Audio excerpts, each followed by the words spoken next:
তো বন্ধুরা, আজকে আমরা রান্নার গ্যাসের দাম নিয়ে আলোচনা করব এই ভিডিওটির মধ্যে। ভিডিওটিকে স্কিপ না করে প্রথম থেকে শেষ পর্যন্ত মনোযোগ সহকারে দেখতে থাকুন।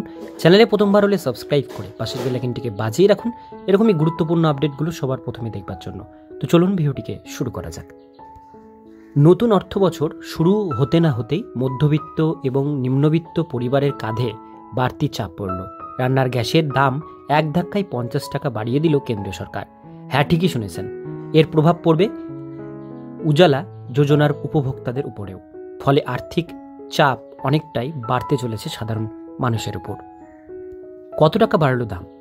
কলকাতায় এতদিন 14.2 কেজি ঘরোয়া এলপিজি গ্যাসের সিলিন্ডারের দাম ছিল 829 টাকা, আর এখন সেই সিলিন্ডারের দাম বেড়ে দাঁড়িয়েছে 879 টাকা। সাধারণ গ্রাহকদের পাশাপাশি প্রধানমন্ত্রী উজালা যোজনার আয়ত্তাধীন গ্রাহকদেরও এই বাড়তি খরচের বোঝা বইতে হবে।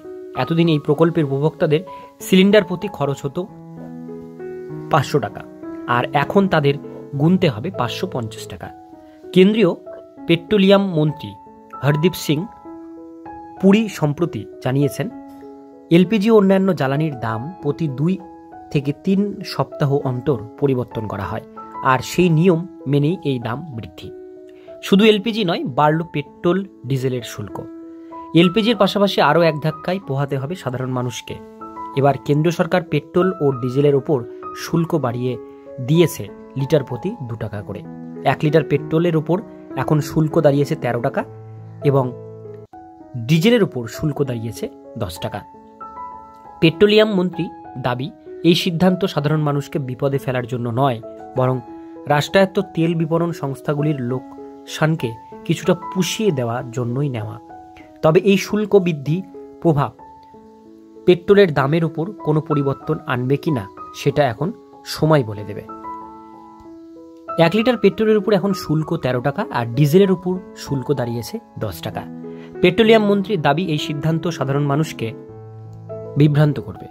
হোটেল রেস্তোরাঁয় কিছুটা স্বস্তি। একদিকে যেমন রান্নার গ্যাসের দাম বাড়ায় গৃহস্থের কপালে চিন্তার ভাঁজ পড়েছে, অন্যদিকে গত সপ্তাহে বাণিজ্যিক এলপিজি গ্যাস সিলিন্ডারের দাম সিলিন্ডার প্রতি 41 টাকা কমানো হয়। ফলে অনেকটা স্বস্তি পেয়েছে হোটেল এবং রেস্তোরাঁর ব্যবসায়ীরা। তবে সামগ্রিকভাবে এই দাম বৃদ্ধি সাধারণ মানুষের বাজেটকে ব্যাহত করবে। পয়লা বৈশাখের ঠিক আগে এরকম সিদ্ধান্ত বাংলার গৃহস্থের জীবনযাপনে বড়সড় ধাক্কা দেবে তা বলা বাহুল্য। একদিকে যেমন নিত্য প্রয়োজনীয় জিনিসের দাম ঊর্ধ্বমুখী, আর অন্যদিকে জ্বালানির খরচ বৃদ্ধি। এখন সাধারণ মানুষের জন্য নিঃসন্দেহে কঠিন চ্যালেঞ্জ সামনে আসতে চলেছে।